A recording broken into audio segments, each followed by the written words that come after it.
Eu achei muito interessante que no projeto a gente pôde pegar um método de linguagem, que são os contos, a escrita, e pôde conseguir traduzir ele para um método completamente diferente, que misturava a imagem e as letras. E isso foi bem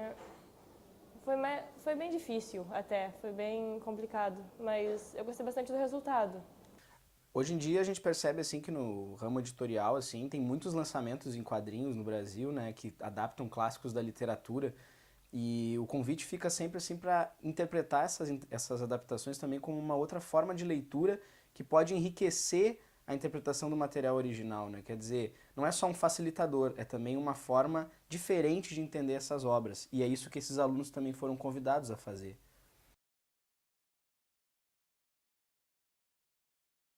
Se pegarmos a maior parte dos manuais utilizados para estudar literatura no ensino médio ou na faculdade, nós vamos ver, como aqui no caso Uma Saúde de Moisés, né, que existe uma grande exclusão das mulheres que escrevem literatura brasileira.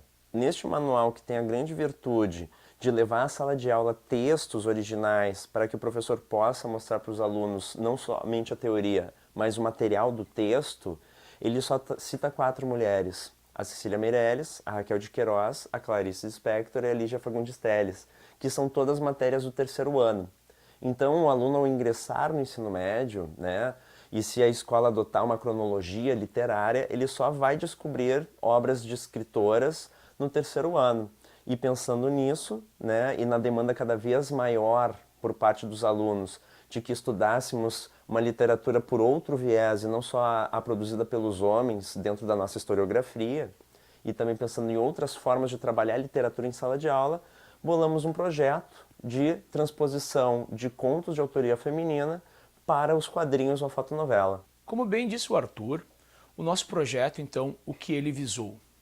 A gente apresentar para os alunos a literatura produzida por mulheres ao longo do século XX no Brasil, mulheres que, como o Arthur acabou de mostrar, tradicionalmente são excluídas dos manuais literários, para que o aluno, desde o início do ensino médio, ele tenha contato com essa produção, para que ele não fique, então, condicionado ou que ele fique preso apenas a uma literatura produzida por homens. Bem pelo contrário. E também, como disse o Arthur, atendendo demandas cada vez mais frequentes na sociedade em que nós vivemos. Também a gente tem que pensar no seguinte aspecto. Nós pegamos o texto escrito e o objetivo era transformar numa outra forma de pensar. Numa tradução, então, das ideias do autor através do quê? Através da imagem, que poderia ser feito através, então, de fotonovelas ou mesmo de quadrinhos. Fazendo, então, com que o aluno ele tivesse um desafio. O desafio de traduzir ideias que nem são suas, passando pelo seu filtro e chegando, então, à questão da imagem, tornando, então, a sequência didática uma atividade extremamente lúdica e instigante para os alunos. A importância desse projeto, na minha opinião, é dar uma maior visibilidade ao mundo literário feminino, né? A gente sabe que as mulheres, literariamente, historicamente, elas ficaram durante muito tempo num limbo, né? A gente não está acostumado a estudar mulheres, enfim, e a gente sabe que elas são extremamente importantes na literatura. Então, para dar uma maior visibilidade, acho que esse projeto é fantástico, e não só para a gente conhecer a literatura dessas mulheres, mas também como um incentivo para que novas mulheres possam vir a produzir, através das nossas alunas, né, possam produzir textos literários, enfim. Portanto, pensando nessas demandas dos alunos, nós acabamos elencando um pequeno cânone representativo da produção feminina no Brasil, no qual o nome mais antigo é Júlia Lopes de Almeida, que é uma escritora realista que passa também muito à margem no debate do realismo ou do real naturalismo produzido nas primeiras décadas do século XX. E os nomes mais recentes são a Luísa Geisler, que é uma gaúcha de Canoas que ganhou já 2 vezes o Prêmio Sesc de Literatura, que produziu contos, escreveu 2 romances, em que são muitas vezes trabalhados também a questão de gênero e a sexualidade e a homossexualidade. E a vencedora do último prêmio Jabuti, que é a Natália Polesso, que escreve contos também com essa temática homoafetiva. Entre a Júlia Lopes de Almeida, a Natália e a Luísa, nós elencamos algumas referências importantes, não só da sensibilidade feminina, mas também do enquadramento que as nossas escritoras deram para problemas brasileiros. E nisso nós não podemos esquecer a Clarice Lispector, que sempre trabalhou muito com a questão da epifania e da revelação de uma mulher presa no casamento e aos filhos e querendo se libertar e percorrer um outro tipo de vida. A Cíntia Moscovitch, que é uma gaúcha que também tem uma ascendência judaica, e isso é interessante nos seus contos, né? Esse tipo de enfoque. A Lígia Fagundes Telles e a Nélida Pinhon, né? E a partir disso nós podemos também entregar esses textos aos nossos alunos pensando nas próprias sensibilidades dos alunos, pois no semestre anterior nós fizemos um projeto chamado Aula de Fala, no qual os alunos vinham com notícias todas as aulas e eles falavam, né, essas notícias e explicavam para os colegas. E a partir do interesse que eles expunham, né, com as notícias que eles traziam à aula, nós pudemos percorrer as autoras, selecionar os contos e fazer uma customização do ensino. E nessa última tarefa nós quisemos também trabalhar a socialização, de maneira que os trabalhos eram em grupos e eles puderam fazer entre as suas respectivas turmas ou também trocando de turmas, né, para que a gente pudesse também ter para o objeto texto diferentes olhares. Bem, então pensando em como colocar em prática o projeto, a gente teve uma ideia, eu e o Arthur, que foi instrumentalizar o aluno para que ele tivesse um pouco de teoria a respeito de como ele poderia fazer todas essas transformações, né?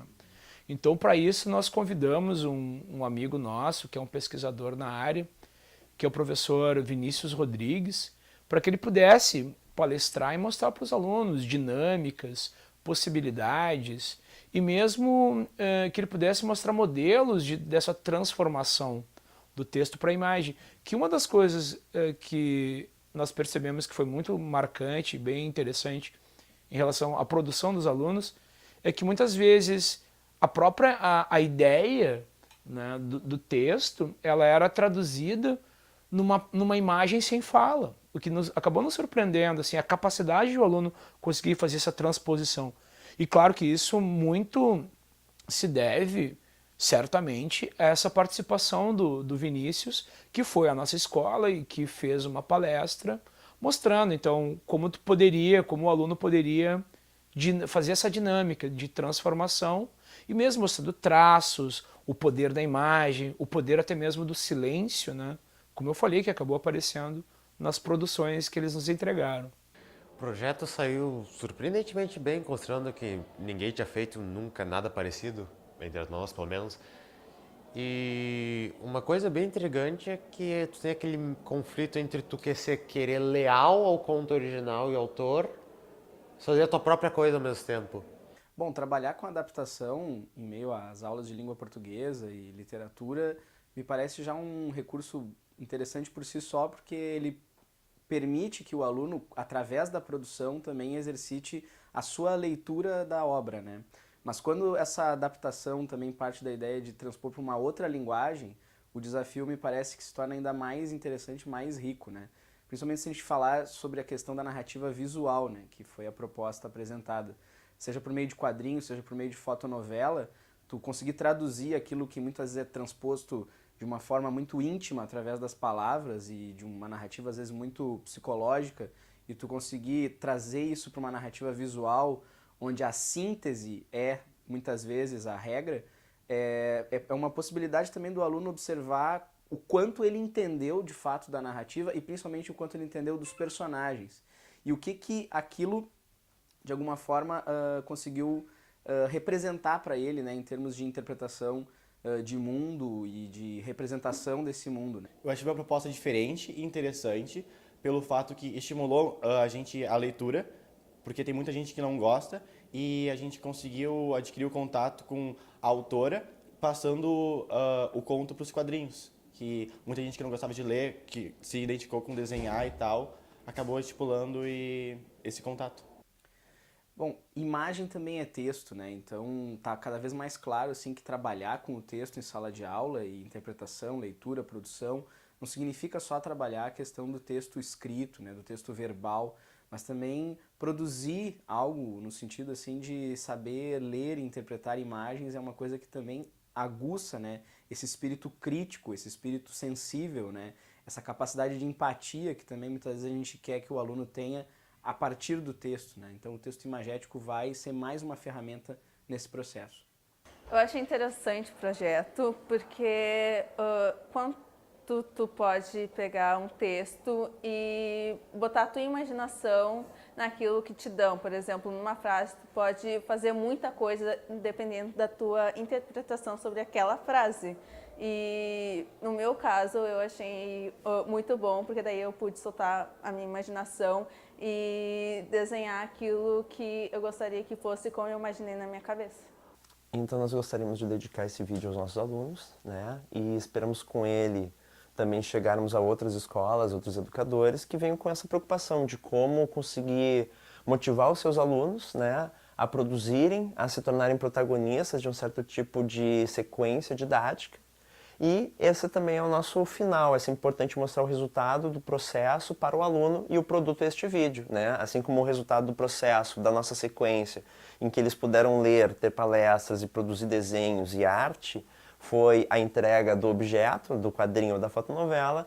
A entrega deste vídeo vai ser o resultado do nosso processo de tentar acompanhá-los, né, orientá-los e sermos mediadores de leituras, que é o importante dessa tarefa de professor e também um dos desafios que nós impomos, né? Esperamos que demais educadores possam também sempre pensar em propostas que venham ao encontro dos interesses dos alunos e que eles possam também ter esse protagonismo, né, que eles mostraram e no final nós apresentarmos um resultado que também serve como um agradecimento, né? Obrigado por vocês terem acreditado no projeto e terem estado conosco e acompanhado todas essas aulas. Valeu!